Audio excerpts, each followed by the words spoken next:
Hello and welcome to the FPLUSA Press Play Podcast. Hopefully you are tuning in with a green arrow in your locker before another break in the action.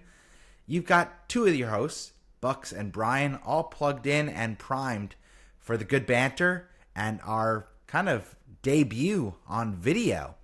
Brian, you've been working in the background. How the hell are you doing? What's good, Bucks? I'm a little bit nasally, little bit of a raspy throat, so bear with me this episode. I was in Los Angeles, the city of angels, with a couple of our mini league friends and some college buddies, and we had a big boys weekend. I got a lot of pent out banter into the wild, and it was a good time for sure. Tell the listeners a little bit more. I know you went to this social media sensation of a soccer bar out west in California. How was that? That's right. I went to COSM. Big shout out to Corey, one of our good buddies, and Ryan, who has been on the pod a few episodes ago. He is part of the hashtag FPLUSA community. He actually drove over an hour and a half to get to COSM. So he left his house at 4:30. I thought he was closer, so I thought it was only asking him to drive like half an hour. And we went to this crazy sphere-like dome to watch the 6 a.m. kickoff Pacific time of Manchester United and Villa, and it was sick. Like, they have this cool feed that comes in from Villa Park, multiple angles, it changes throughout the game, and you're sitting in these like reserved, like luxury booth kind of setup where you have a waiter come to you, and then you also can order breakfast, coffee, had a beer, 6 a.m., and it was just really cool. I think it's the future of sports watching in big cities. And if they can figure out the technology and just how to reduce the cost a bit, because it was a bit fucking pricey. It was like $75, so not cheap, but definitely a very cool experience to take in a game in the futuristic way. Brian, let me just check on your pinky. Do you mind putting your pinky up for the listeners? So are you okay there? $75, actually, all things considered, compared to a ticket to see the match at Villa Park. You know, you save on the flight, you save on the entrance fee to get into the stadium. It really looked like you were had one of the best seats in the house at Villa Park for that Manchester United Villa match. And I'm sure at least Ryan didn't have to stomach watching Manchester United lose and drop points. So the draw, kind of a good result for Man United, all things considered. Yeah, that was the only unfortunate thing, because earlier, the day before, we're seeing games with 4 and 5 total goals. The Spurs and Brighton match right after that had 5 goals. So we just wanted to see a couple go into the back of the net to see the park explode. That was one of the cool things too, was the angle, like it showed the crowd, and they were going off on a few players throughout the match, and they're all standing up, just throwing down their fingers at players who are rolling around on the ground. And it was pretty cool. There's a few moments where like a ball went right past the keeper Martinez, and then it like hit one of the cameras and like rattled the thing. It was interesting. So definitely would suggest, if you're ever in Dallas or in Los Angeles, to check out COSM. All right, great free plug for COSM here, and I'm seriously getting some become FOMO. A sponsor, get involved, COSM. Yeah, that would be amazing. The video feed you're seeing today, ladies and gentlemen, could be really upgraded to the moon if we had COSM support in the mix. With that, I had some FOMO not being there with you, and FOMO for the goals that we're missing out in that match. But there's also some FOMO because right now I'm looking at a really healthy red arrow going into the next week and change as we enter the second international break period. So there will be no Premier League footy and no game week to look ahead to this weekend. Shambhala. So with that, I think this is going to be a slightly quicker episode with just the two of us, Brian. So let's hit the rewind button and let's just recap for our listeners how the three hosts did, how the average FPL manager did, and then who really smashed it in our free-to-enter podcast mini-league. Yeah, let's start with your squad. And you end up on a red arrow, unfortunately, Buck. So walk the listeners through your team here. Oh no, I was hoping we were going to start with the good and maybe leave me. I was hoping we might forget about my game week score of 50 points. I captained Holland. I had tinkered with captaining Saka, but I never felt great about that. And the jammy haul for Saka was well deserved, and I totally missed it. So 50 points, and making matters even worse for my team was I benched Pau Torres, who's sitting first bench on my squad with what could have been a much needed 6-point boost. So 50 points, red arrow. All in all, I have to say, I am still having a reasonably good start to the season.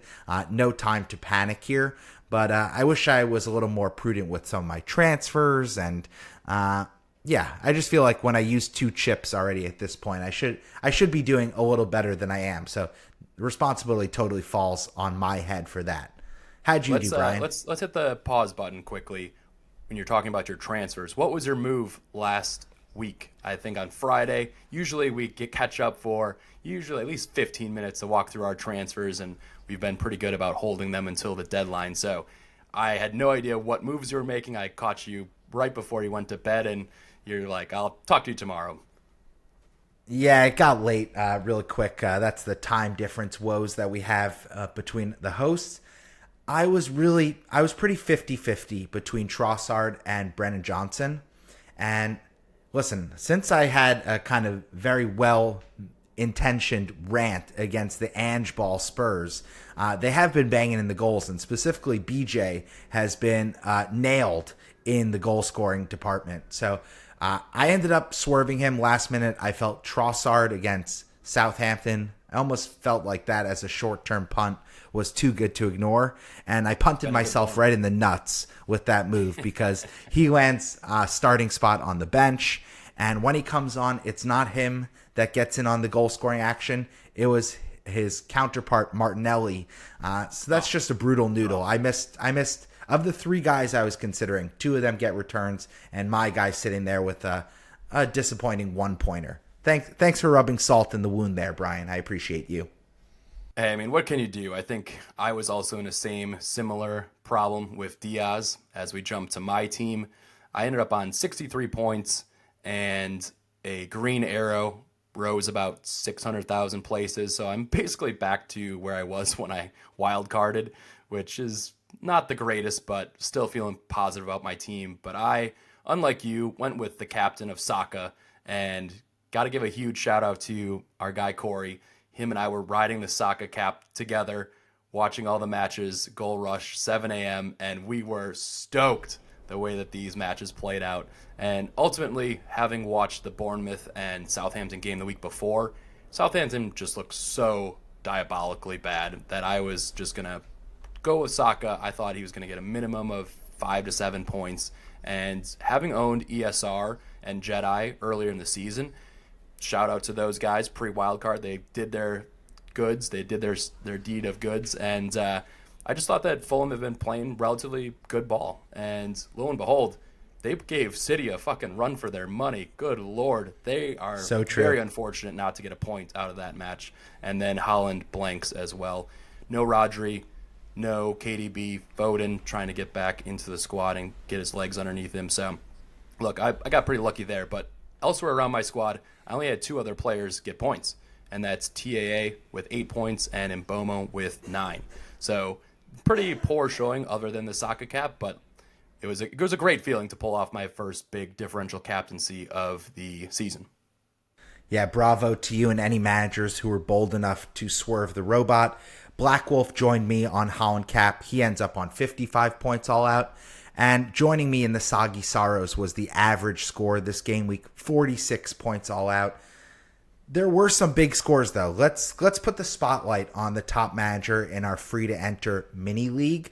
That is the Press Play Pod Premiership. And again, this is a league. It is free to enter. The access code will be around until the start of game week 8. And it is code T88F87. Again, get involved if you so desire. It is a global free-to-enter mini-league, and the overall winner will be receiving a Premier League kit of their choosing. That's right. It will be sent to them. We are accountable. We will cover all the expenses there. And again, the top scorer each and every game week will be getting a shout out here on our podcast. So, Brian, who are we shouting out today? Yeah, come hang out with us. We have a really impressive score of 86 points for Balkan United, a.k.a. Zlatan Grgic. Very impressive score here. Just running through his top performers. Saka cap for 32 points. Diogo Jota with 8 points. Welbeck with 8 points. And Kai with 8 points. So impressive there. He also gets another magic 8 ball from TAA. So lots of 8s and multiples of 8s in this squad. Well done with 86 points this week. Yeah, crazy 8s and that Saka captain haul for tied for the best Zlatan that either of us know in the world. That's for sure. Congrats to you. That is a massive score and a well-deserved green arrow. So again, league is T88F87. If you want to have a chance to win a free kit at the end of the season, just get involved. Costs you nothing. That's right. That's right. All right, we're going to take our first break, and we're going to come back and recap the most important matches from Game Week 7. We'll be right back.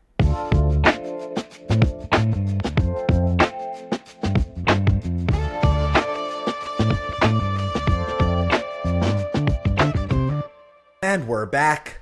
All right, let's really fire up the DVR and get looking at Game Week 7 in deep focus. Let's start with Arsenal. I want to let Brian, you're on the pod together with me. I'll let you gloat a little bit here.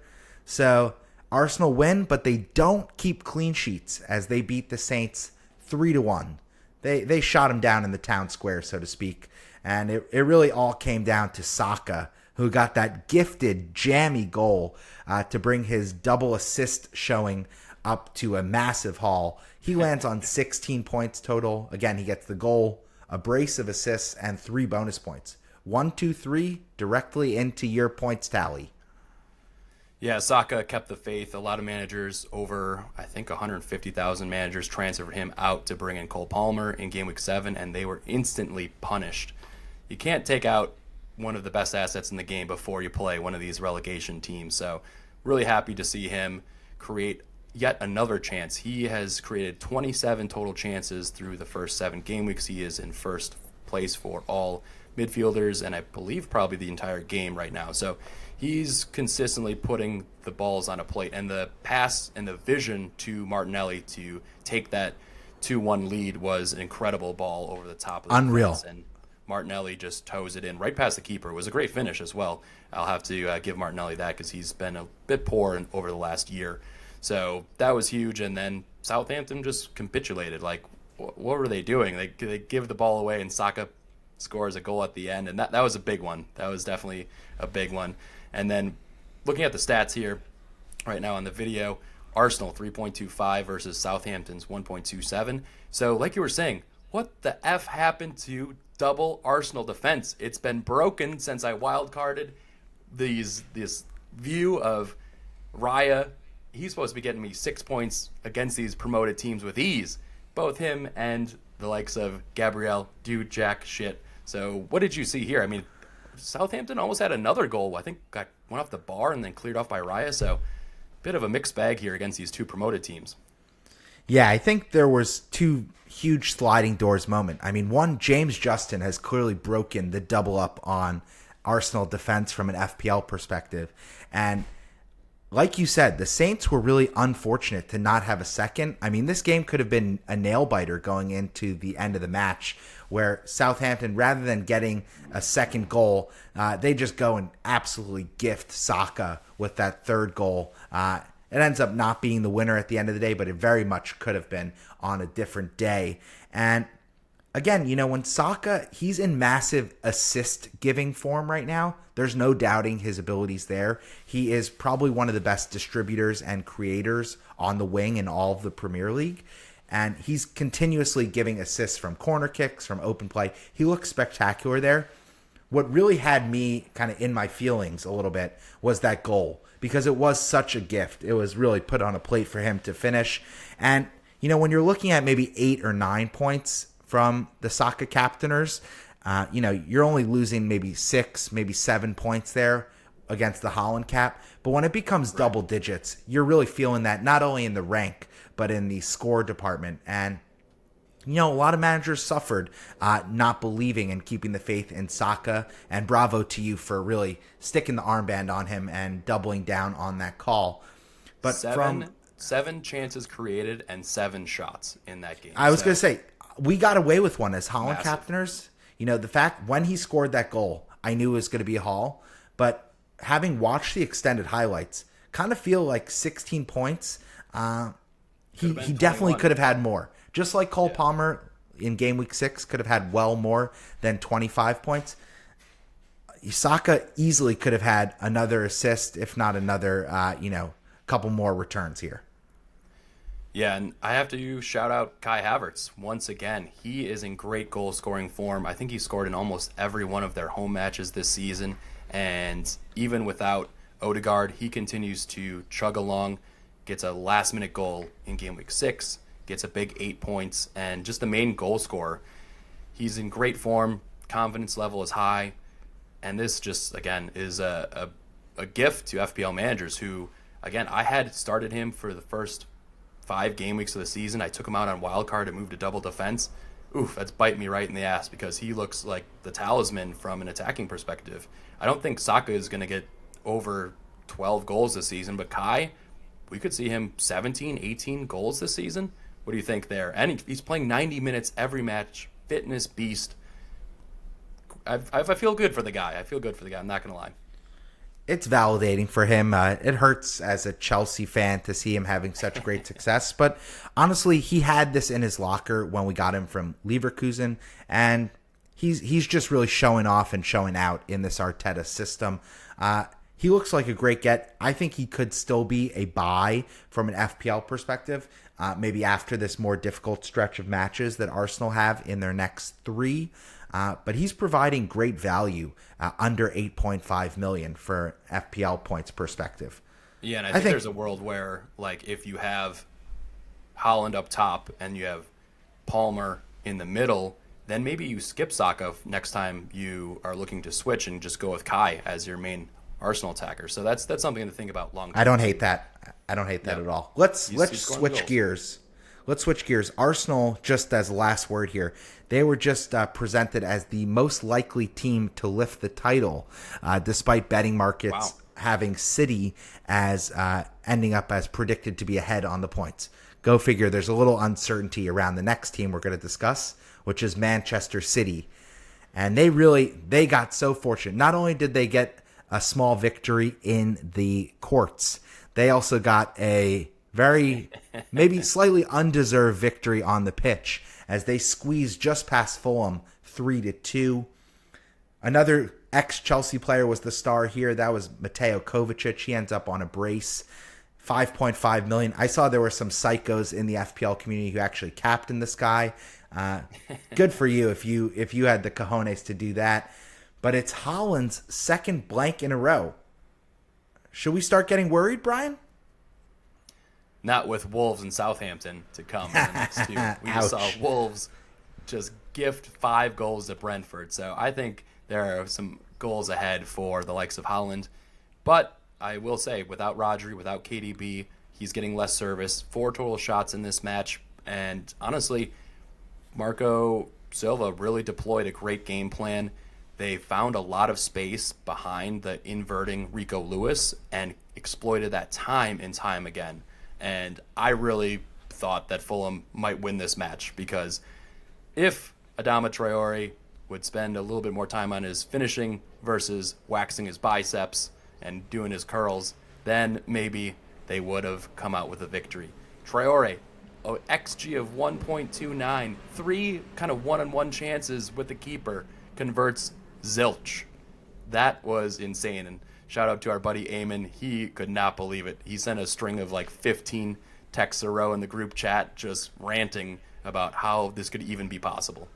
Yeah, completely unhinged from our buddy Eamon, who does all the music from this podcast. He's a new he's a new lease on life. He's a new lease on life Fulham fan after suffering through some of the Chelsea rebuilding efforts and being priced out of a Chelsea season ticket. He swapped allegiances, which great for him. He gets to go see footy in real life as opposed to watching it on a screen like the two of us. Yeah, he's but got that Traore himself, SOB. Yeah, ain't that the truth? The big thing I thought, watching the highlights here, is that Traore pretty much equaled Manchester City's entire team tally from an XG perspective. And from a vibes perspective, he was so clearly the best player in this game. He was the X factor. If he just takes one of those chances and puts it in the back of the net, I feel like the tides start piling on against City, and this match goes completely different because from an analytics and from a data perspective, Fulham were the better team. That squares with me, having watched the extended highlights and most of this game live. Yeah, if not for Kovacic's heroics, this game is totally different. Not to mention that Doku rocket blast that kind of came out of nowhere. I think that was probably his best moment in his City kit. Not to mention, you got the Rico Lewis assist there. Yes, I did. Most ridiculous shot out of Doku's career. That usually goes into the stands, 20 yards off target, and yeah, it was a great moment for him. But yeah, normally you got to hide the kids and the wives so that they don't lose a limb from a shot of that caliber from him. Yeah, that's right. And it was good to see, as owners have Lewis, that Walker came on and Lewis still stayed on the pitch. So I think that's a big data point as well. And then we saw Walker get roasted like some delicious salsa with those California hot peppers, and Adama just still couldn't finish. So very, very peculiar match. And I think so far we have one single clean sheet from Manchester City this whole season. That's not great. And that was, of course, against Chelsea. So a bit rough here for our defensive owners. Yeah, I don't think a double up is in store for Manchester City, and it's hard to have faith going Foden early right now based on what we're seeing from him in his Premier League appearances. Let's leave Arsenal and Manchester City battling for second place, and let's turn our attention to the team sitting at the top of the table right now, and that is Liverpool. They win 1-0 away at Palace. Now, speaking with some of the Liverpool fans in our lives, they really feel that this Palace away fixture has been a bogey game for them in the past couple seasons. And looking back, it has been. I mean, it's hard to see, other than that Mateta effort, there was one effort that Eze just totally blew. I mean, I feel like Liverpool were pretty much in control most of this game. Don't you? Yeah, it proves out in the stats as well. XG of 2 for Liverpool and only 0.61 for Crystal Palace. And Eze just can't get off the ground. He was such a hot asset to start the season, and it's frustrating to only see one total goal from him so far. So if he's in your side, stinks. I think it's time to move him on. And obviously losing Elise, like you said in the past pods, Bucks, it's really having an effect on this team. With that being said, the curse of the early fixture for Liverpool continues. They only muster up one goal in this one by Jota in the first 10 minutes. And then later in the match, Alisson injures his hamstring again. We're going to have to keep a close eye on that because Kelleher at 4.5, especially in wildcard, you could go with a double keeper rotation potentially. They have kept 5 clean sheets out of the first 7 matches, which is more than any other team. It's more than City and Arsenal combined. So we should definitely be taking note of a few of their players. And I've even seen, when I was talking to Ryan at COSM IRL, he had the double up starting this weekend of Konate and Trent. And I was like, oh, that's unique. I haven't seen that in too many teams. And he's sitting above both of us in the standings. So he must be doing something right there. Yeah, Slot has been brilliant since coming to the Premier League. He clearly has the team ready to play. He has a very strong belief in the system. And I mentioned it on Wildcard, and I ended up punting and not going there. Konate at $5 million looks like brilliant value if Kwanzaa is going to be nailed to the bench, because that VVD, Van Dijk, and Konate are the preferred center back pairings. So you're almost going in with a free roll, because Konate, he doesn't have the best attacking upside, but he's always in the box alongside Van Dijk. He's got a goal and an assist so far. I was going to say, he already has 2 returns, and right in the clean sheet department. In the clean sheet department, Liverpool just look so much better than the other teams. Now, obviously, that's subject to change with arguably the best goalkeeper in the world, Alisson, now likely to be sidelined for some time with a kind of re-injury of his hamstring. That didn't look good, we should say. No timetable yet on that. Yeah, no timetable, and I don't expect he's going to be rushed back. If they're going to be serious title contenders, they need him for like the festive fixtures and beyond. So again, I just think Salah, again, not great, but the defense looks like a real place to invest in for Liverpool because there's not as much rotation, and they just seem very solid. Nothing fancy, just solid. A lot more control, and Ryan Gravenberch, however you say his name, Gravenbach, he's been playing super well this season. You had it right the first time, you dope. Next to Mac Daddy, and then you'll see Soboslai track back quite a bit, so they're doing quite well. What I want to rant about is mother bleeping Diaz being rotated, and again, I'm on a big boys weekend, drinks are flowing, I'm like, man, I got to get my sleep if I want to get up for the 7 a.m. goal rush where City and Arsenal are playing and all the other teams. So I miss the leak, and I end up starting Diaz for a one-pointer. I didn't use a transfer. I was going to look at Brennan Johnson, but I was just too out of it, honestly, to make the call. I've had my eyes on Foden, didn't do that, but it's just one of those things. It's a pain in the ass being in the States, especially on the West Coast where you can't take advantage of these leaks. And then I had Wood on the bench. So maybe I just mismanaged that and should have just started Wood versus Chelsea away, which honestly seemed like a tougher fixture. So it is what it is. But 7 points difference there on my bench would have been very helpful. Yeah, similar to Eze, Diaz is punishing a lot of his new owners since Game Week 6 wildcard. I know I'm one of those new owners of Diaz. He's really gone tits up since then. He couldn't stop scoring. He was getting double-digit hauls kind of on accident, and now he's got back-to-back blanks. And again, he's going to play a lot this international break with Colombia and then have a long flight home to get back with the team. So Gakpo is a very steady and reliable deputy to him on that left wing spot. He could also kind of moonlight as a false nine. I thought he had a good game. He had that assist to Jota. So Diaz could be a problem going into Game Week 8 for many managers, in addition to Eze, who we called out before. Let's go to the next match. Next up, who do we got here? Let's go to Chelsea and Forest, as we just teased moments ago. I did not watch this one, Bucks, because I was watching the COSM match. I had it up on my phone just to track a little bit and see what was happening. So why don't you tell the listeners what you saw? And unfortunately, NFO halts Chelsea's winning ways. Yeah, this was a little bit of the Noni Madwecki show. It was good Noni and bad Noni both in this game. He is such an explosive player in that right wing, and he has so much potential in his locker. You can really see it the way that he runs at defenders. He's oozing with confidence, but oftentimes, with young players of his level, sometimes the confidence gets ahead of what the right play is or what the right move is for the team. And we saw shades of that a lot in the first half where, he would have an open runner, or he would seem to have a, sideways pass to another attacker for Chelsea to play into a better space. And yet he's calling his own number again and again. And that's great when the ball ends up in the back of the net, which it did for him in the second half.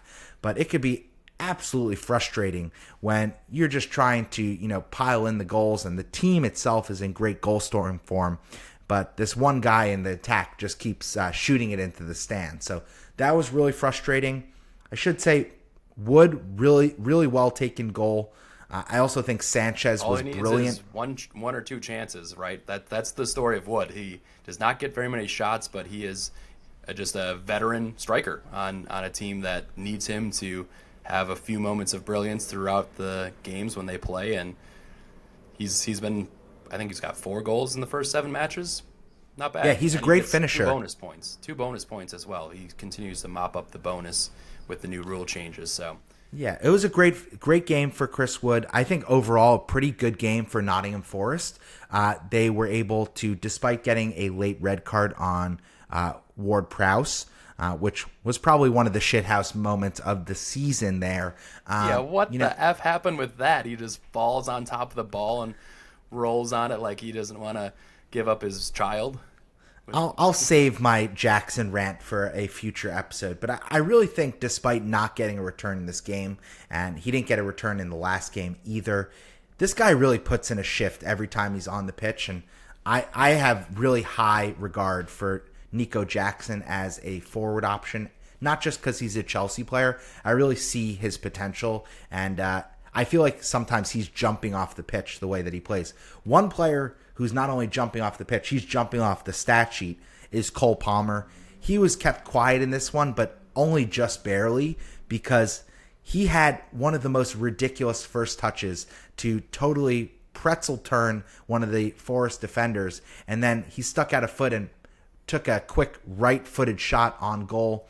Sells ended up with a brilliant double save, and then it was responded to by Sanchez, who saved a shot from Nico Williams, keeping Chelsea in this game. So I think this was a pretty deserved 1-1 draw from the stats. Chelsea were slightly ahead, but we were very wasteful. And I think most of that XG comes from some of those Noni Madwecki rocket blasts that was trying to hurt some of the fans in the stands. All right, next up, let's talk about the last interesting match of the game week, which was Spurs going up 2-0 and then losing 3-2 to Brighton. Oh, goodness. I mean, from an FPL perspective, we love this. We want Spurs to continue to score 2 or 3 goals and just play open and attacking football so that their mid-priced assets deliver points. But as far as if I was a long-term Spurs fan, which I know a few of those painful managers across my community, it's rough right now because they have blown the most 2-0 leads of any team in the Premier League over the last 5 years. This was similar to the Noni Madwecki anecdote I used earlier. This is a good Ange ball and then the very worst of Ange ball, all packed up into one match, because Tottenham, they race out to this 2-0 lead. All 4 of their attackers get returns. Werner and Solanke get assists. Maddison and Brennan Johnson get the goals. But then going into the second phase of the game, they just give it all back to Brighton and then some. And Brighton end up marching through with 3 goals of their own and end up stealing the 3 points. And, you know, watching the extended highlights, it's almost like you're watching 2 completely different games. So the fact that it's pretty much the same 11 guys from both teams in the 2 halves is kind of like baffling, because it looks like one team had a team talk and a little bit of a rest and maybe some Gatorade and some power up, and Tottenham looked like they might have been like running, you know, wind sprints during halftime. They came out like totally deflated.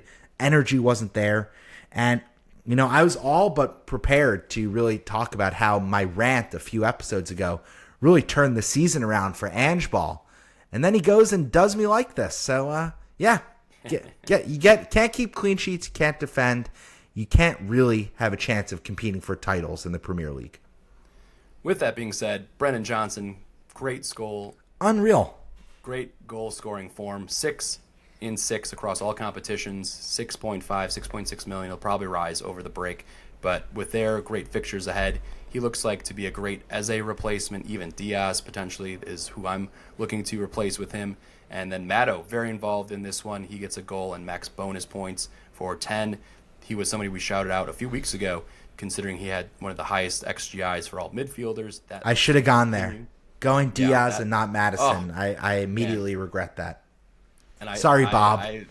I definitely think we got swayed a bit there, but that would have been much nicer over the last couple game weeks for you to have those Matto points and not the headache, because he continues to play a ton of minutes. So interesting all up. And then, of course, Bucks, your Brighton assets, you got Verbruggen in goal.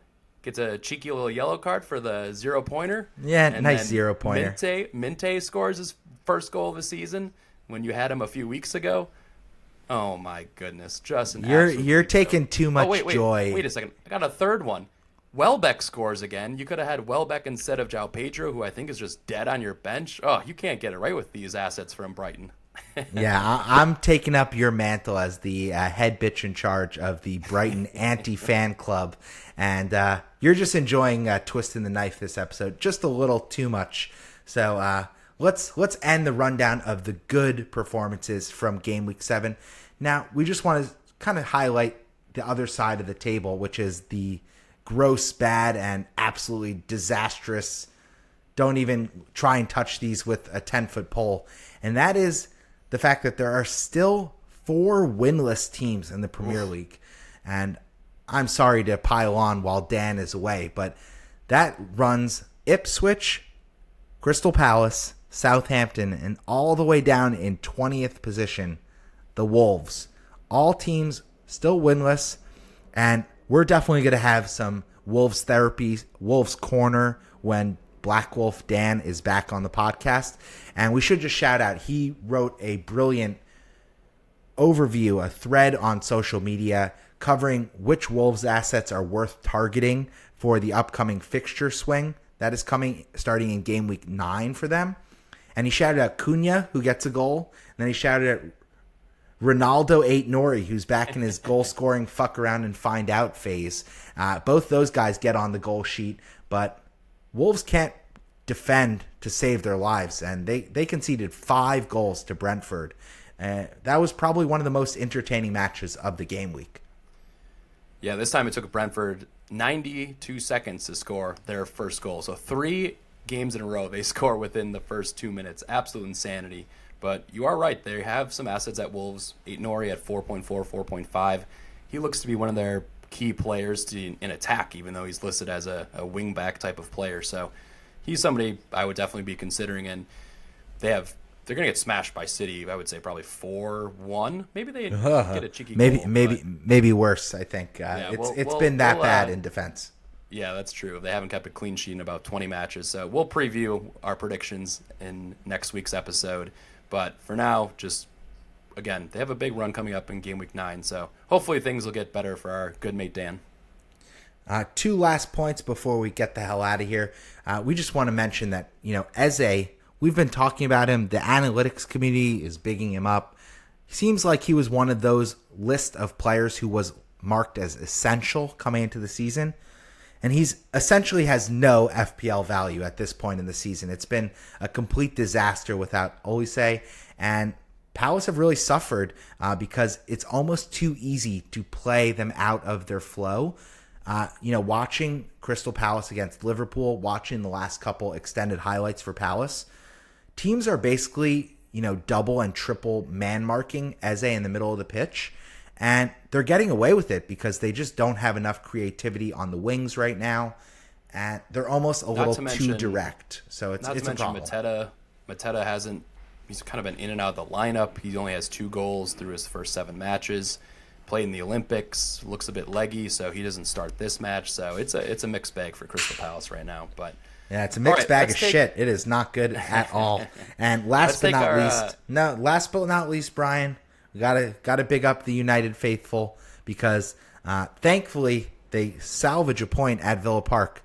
So this is great news for rival fans and really bad news for their supporters because fortunately for some, unfortunately for others, Erik ten Hag is still leading this sinking ship, and that probably means that there is little to no value across this Manchester United team, except for Andre Onana, who I just saw is leading the goalkeeper tally in points. Right. I feel like this is coming out of total left field because I would not want to have him in my FPL team, but he's getting the points and I'm not. So shows maybe what I know as an FPL content creator here.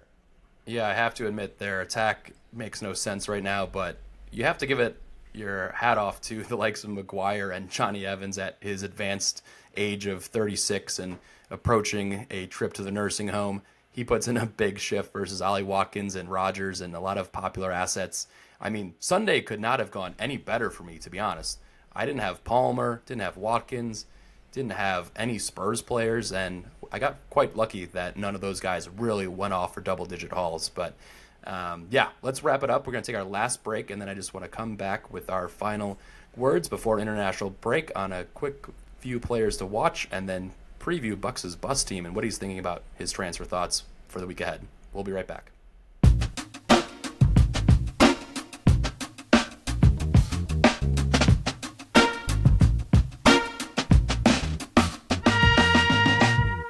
And we're back. let's get this episode done and dusted so I can plan my apple picking and pumpkin patch adventures with my family this weekend. Tis the season. It is the second international break. Expect lots of niggles and mystery injuries to pop up to popular FPL players. And just a word of wisdom would be not to make any early transfers, if at all possible, at least in the first week of the international break. Let's pass it to you, Brian. How are you going to be celebrating this international break and no footy on this weekend? Yeah, that's right. We are going to be without football once again. Ugh, these international breaks. No. Who's even playing? Who's even playing this long break? It's so annoying. And then we're going to have another one in 3 weeks' time. So it's a bit rough. I feel like we're just waiting for November and December to hit when we're going to have 10 games. Fixtures, in more, like 6 weeks. More. Yeah, that's right. So addicts like us can get all of our FPL points in. But yeah, looking forward to taking some time off. I got to be traveling. I'm in San Diego. Might try and see our guy at FPL_Hunt. Connor out there soaking up the sun. And then in LA. So I got some travel for work coming up once again. But mainly NBA is around the corner too. I know we're talking about footy, but we're going to have the October sports equinox coming up here with all these sports live at once. It's a good time to be an addict of all sports, I would say, Bucks, right? Yeah, this is a great time of the year. And, I just can't wait for the FPL to be back, because one of the worst things about this hobby of ours is when you have to sit with a bad result. And so Black Wolf and I holding that red arrow proud going into these next 2 weeks. That's not the way you want to be feeling about FPL going into a break. But like I said, I think both of us on the episode tonight are reasonably well set up. We started pretty well. And so, we've set ourselves a good base to build from. And that's the kind of mentality that I think is healthy for us FPL managers to approach this game with. And yeah, again, let me jump in. Let me jump in and point out that you are roughly like double my current rank, but we're only separated by 12 points, which is pretty. But crazy. I did use more chips, to be fair. So my soggy sorrows aren't totally undeserved. I mean, 450,000 places is only a 12-point gap. That's one Pickford clean sheets and max bonus for saving saving a terrible pen from Anthony Gordon. So it's still very so true. Up, so don't fret too much. So heading into international break, just want to end on your bus team and kind of any transfer plans that you're thinking about, and then we can revisit this next week after we hear and see some of the international matches. So what is your plan right now? How many transfers do you have before we head into the break? So I will just have the one free transfer for game week 8. I have not completely ruled out taking a hit for game week 8, so maybe making 2 free moves. I still have João Pedro, as you mentioned. He's just burning a hole on my bench. And I also, in midfield, I have 2 players that I feel like are suboptimal. So I have Eze, and then I just brought in Trossard, and I immediately hate that move. So I have Pau Torres as bench cover. He's kind of my 12th man on my squad. And I also have Greaves, who is fit, but he'll consistently be my 3rd bench unless there's a natural disaster of some sort in one of the other fixtures. So I think I'm just on the wrong Arsenal triple up. So I have Saka, Gabriel, and Trossard. So as a long-term planning move, I might just eat the hit and go maybe like Eze and Trossard out to level up my midfield. I also could maybe move on Trent to bring someone like Eze up to a big hitter. I don't hate that move. So I've tinkered with going someone like Eze to, say, Cole Palmer, and going Trent all the way down to Riyad 8 Nori, and that just fits. So I don't hate those moves, but again, probably too early in the international break for me to book any moves in. And then, I guess my bus team, I of course have Haaland because I'm a sheep and I always captain Haaland he's my shield and my warm blanket, and I like when he scores goals. So that's my expert 2 cents on Erling Haaland and why he's good for FPL. I feel like you got to give Tross one more week against Bournemouth away. Like, not a great Maybe, fixture, but they they're should score 2-2 there. So I feel like your other midfielder slot you might want to sort out if you could just make one move and go to Johnson potentially. Yeah, I could do Or, that. Definitely something I considered, just going Eze to Johnson and kind of pushing the major moves, major surgery down the road. Definitely in my thinking. okay, and then tell me, especially thinking about Cole Palmer, not in your side right now, plays away to Liverpool this week, but game week 9 and onwards is going to have a little bit better fixture run. How are you planning to get him? Because I know as a Chelsea supporter, you're singing his flowers, singing his praises every week, giving him his bouquet of roses. So what do you think there? Yeah, so the pragmatic move for me is probably just to roll the transfer. Again, I should have at least one player coming off my bench that will be nailed in Pau Torres. So, should Trossard get benched again, or should, I want to just play Pau and bench Eze, that's probably the more pragmatic move so that I can make a double move in game week 9. I've never been one for pragmatism, as you know, podcasting with me for many years. So, again, the making moves is always more fun than rolling, as much as sometimes rolling could always be the optimal move. So I definitely have some players that are tickling my fancy, but I'm just going to practice patience. The international break is not time for me to get crazy. And as much as I'd love to have another wild card chip right about now with the way my team's shaping up, I'm just going to have to, be patient and kind of play my way out of this situation that I'm in right now. How about you, Brian? Let's talk about your team. You're coming off a Green Arrow. Like you said, you're a couple 100,000 places higher than me in the ranks, despite using one less chip. What are your plans? I think you even have a couple of free transfers in your back pocket. So what are you thinking? I got a couple times $2. I got 4 free transfers heading into this international break. So I am in a very good spot here.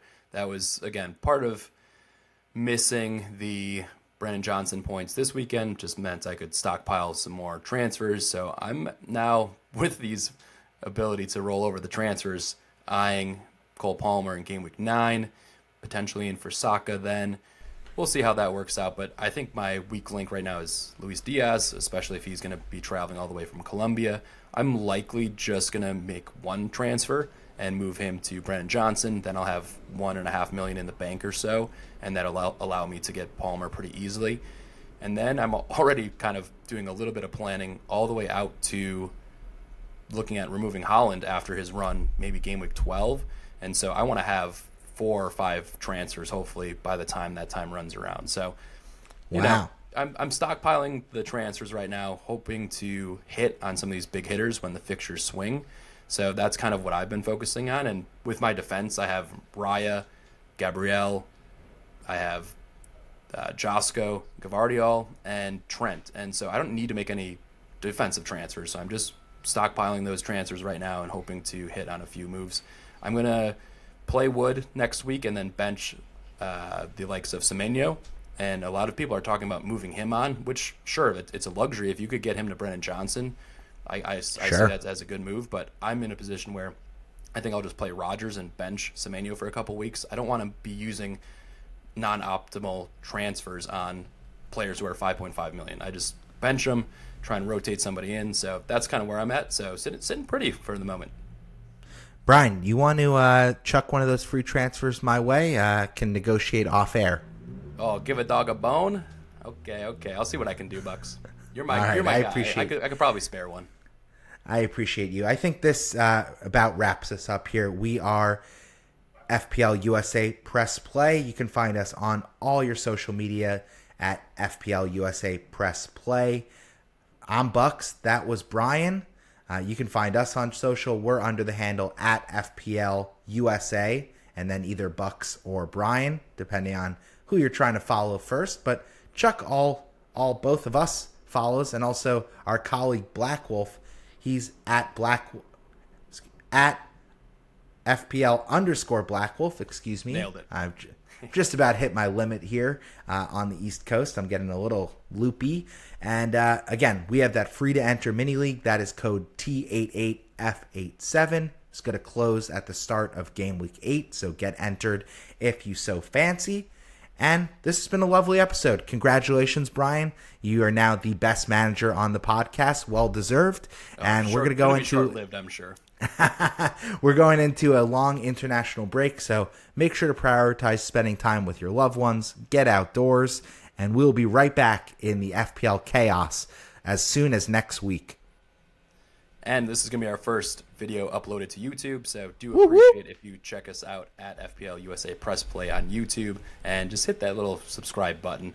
We're going to be doing some more video content as the time rolls on, so this was fun to try it out, and can't wait to see you guys next week, where we'll answer a lot of #FPLUSA community questions and #FPL community questions ahead of the Game Week 8 deadline. Catch you soon, Bucks. Brian, is this the part where we do the OnlyFans feature for Black Wolf? Should I go nips out? Oh my goodness, it is getting late out there on the East Coast. We better get out of here.